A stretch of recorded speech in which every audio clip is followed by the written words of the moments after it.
Assalamualaikum warahmatullahi wabarakatuh. Apa kabar hafid-hafidah hari ini? Alhamdulillah, luar biasa. Allahu Akbar. Alhamdulillah, hafid-hafidah, semoga semuanya dalam keadaan sehat ya.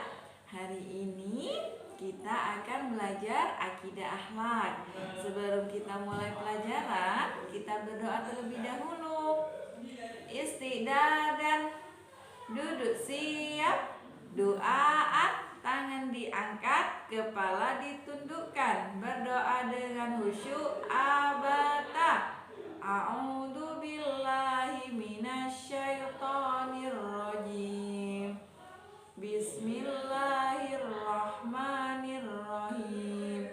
Rabbi zidni ilma warzuqni fahma. Amin. Alhamdulillah. Kita lanjutkan. Pelajaran hari ini adalah pelajaran akidah akhlak. Sebelum dimulai pelajaran, masih ingat kosakata yang kemarin? Apa? Menjemur. Apa? Menjemur. In English, dry. Dry. Dry. In Arabic, yujaffifu. Yujaffifu. Oke, kita lanjutkan ya. Pelajaran hari ini kita akan belajar tentang beriman kepada hari kiamat atau beriman kepada hari akhir ya. Orang muslim itu harus percaya dan yakin bahwasannya nanti akan terjadi yang namanya hari kiamat ya.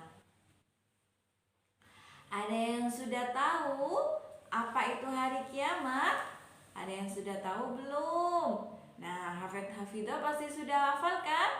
Salah satunya hari kiamat itu sudah dijelaskan di surat Al-Qari'ah ya.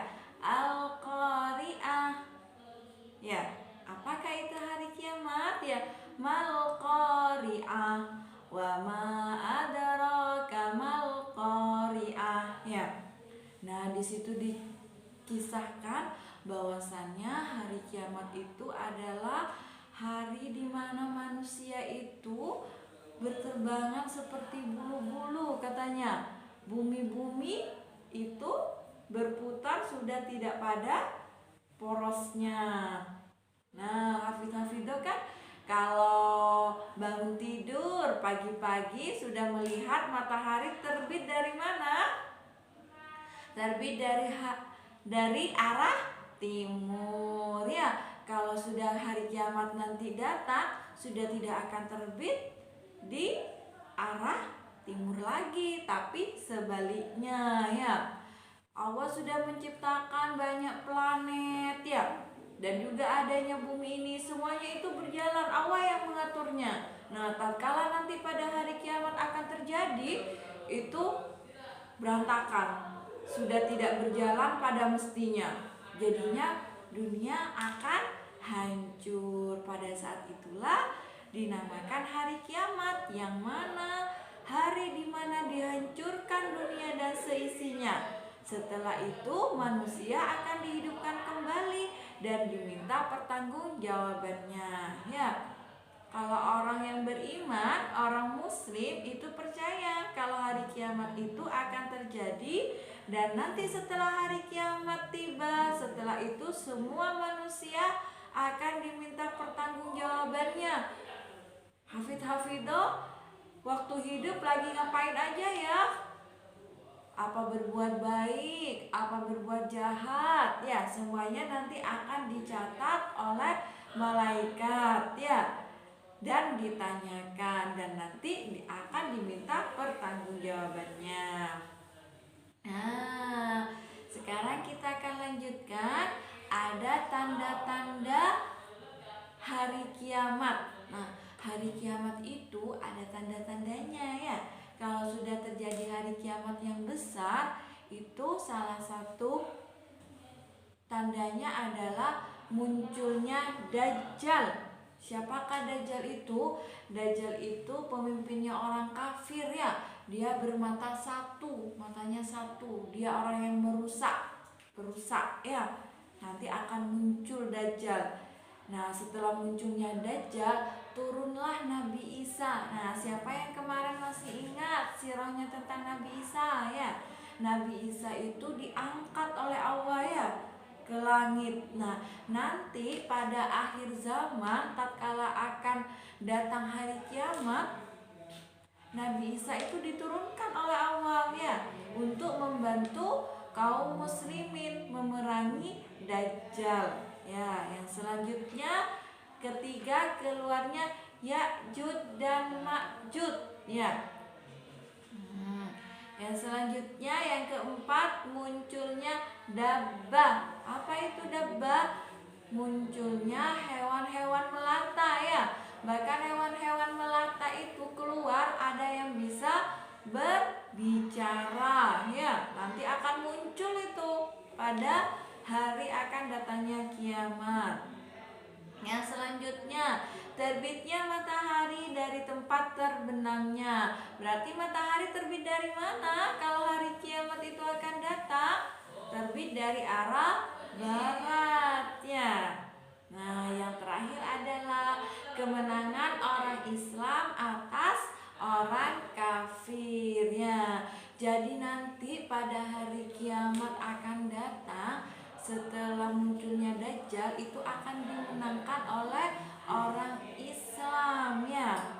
Seperti itu. Itu salah satu tanda datangnya kiamat besar. Yang selanjutnya, nah ini di sini kita lanjutkan kehidupan sesudah hari kiamat ya. Sesudah hari kiamat itu ada kehidupan lagi, bukan berhenti. Kalau orang kafir mengatakan ya sudah, kalau sudah meninggal berarti nggak ada kehidupan lagi. Maka dari itu mereka tidak mau beramal baik, tidak percaya kepada Allah. Nah, Ustazah ceritakan nih, ini adalah fase kehidupan manusia. Fase kehidupan manusia itu pertama adalah di rahim ibunya ya. Setelah di rahim ibunya selama 9 bulan, maka lahirlah di dunia. Di dunia ini manusia hidup tidak lama ya, paling lama 60 tahun atau ada yang lebih dari 60 tahun. Biasanya kebanyakan 60 tahun, tapi bahkan sedikit dari itu juga karena tidak tahu kapan ajal itu akan datang. Maka dari itu manusia di dunia itu diminta untuk melakukan amal baik, amal soleh. Karena untuk apa? Sebagai bekal nanti menuju alam yang selanjutnya. Berarti kalau sudah dia tidak ada di alam dunia, ada di alam apa? Di alam barzah atau di alam kubur. Nah, tatkala manusia ada di alam kubur inilah nanti mulai diminta pertanggungjawaban ya. Malaikat Munkar Nakir nanti menanyakan apa yang dikerjakan di dunia ya. Kalau dikerjakan di dunia amal soleh, amal baik, selalu menghafal Al-Quran, insya Allah nanti Al-Quran akan menjadi penerang di alam kuburnya ya. Nanti insya Allah tidak akan mendapat siksaan, tapi akan merasa senang di alam barzah. Nah, setelah di alam barzah menunggu beberapa puluh tahun, itu nanti akan dikumpulkan di mahsyar, di padang mahsyar.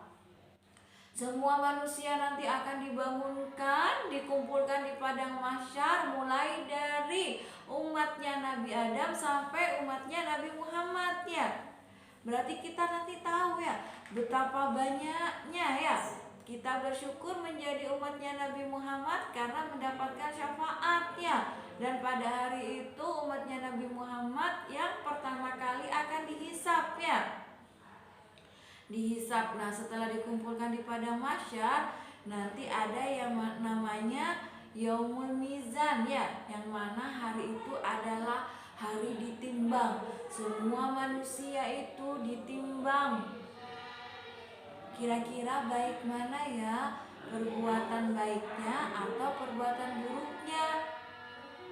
Kalau perbuatan baiknya lebih banyak, maka insya Allah dia akan mendapat rahmat dan masuk ke surga. Tetapi kalau amal buruknya sedikit banyak, amal buruknya lebih banyak, maka dia akan mendapat balasannya. Balasannya adalah neraka, yaitu nanti dimudahkan. Di sini ada namanya sirot ya. Sirot itu adalah jembatan. Nanti semua umat akan melalui sirot ini, meniti jalan untuk menuju ke surga ataupun menuju jalan ke neraka. Semoga semuanya kita hafidh-hafidho bisa meniti di sirot untuk menuju ke surga Allah. Maka dari itu harus rajin berbuat amal soleh ya, dan rajin menghafal Al-Quran untuk menjadikan syafaat bagi kita. Oke, kita lanjutkan ya. Kira-kira apa ya hikmahnya hari kiamat itu? Nah, hari kiamat itu pasti akan datang. Kalau orang muslim itu percaya ya. Yang selanjutnya, Allah adalah yang maha raja dan menguasai pembalasan. Jadi Allah itu akan membalas semua apa yang dikerjakan manusia nanti di hari kiamat ya. Kalau sekarang manusia tidak dibalas di dunia, maka nanti jangan khawatir, di hari kiamat nanti pasti juga akan dibalas. Kalau berbohong, saya berbohong hari ini melakukan kejelekan, tapi mengatakan melakukan kebaikan, tidak usah bersedih karena nanti Allah yang akan membalasnya pada hari kiamat ya. Ya, selanjutnya apa hikmah hari kiamat? Manusia harus mempersiapkan diri dari perbuatan yang tidak harusnya dilakukan ya, perbuatan buruk. Harus mempersiapkan diri, harus banyak beribadah, harus banyak mengerjakan amal soleh. Semua yang diperintahkan oleh Allah dikerjakan ya, apa yang dilarangnya tidak dikerjakan. Yang terakhir adalah manusia nanti setelah hari kiamat itu akan diteliti hitungannya. Walaupun katanya di dalam Al-Quran, walaupun seberat biji sawi itu kan kecil ya. Nah itu dipertimbangkan sama Allah walaupun kita melakukan kebaikan kecil. Jadi jangan malu untuk melakukan kebaikan kecil. Kebaikan kecil pun sama Allah akan dicatat sebagai amal yang memperberat amalan kita besok ya di hari kiamat. Nah, itu saja pelajaran kita hari ini tentang hari akhir. Semoga kita bisa mengambil hikmahnya dan kita bisa berbuat lebih baik agar kita mendapat kemenangan, yaitu mendapatkan surga. Sampai di sini dulu pelajaran akidah kita. Kita tutup dengan membaca hamdalah. Alhamdulillahirabbil alamin. Assalamualaikum warahmatullahi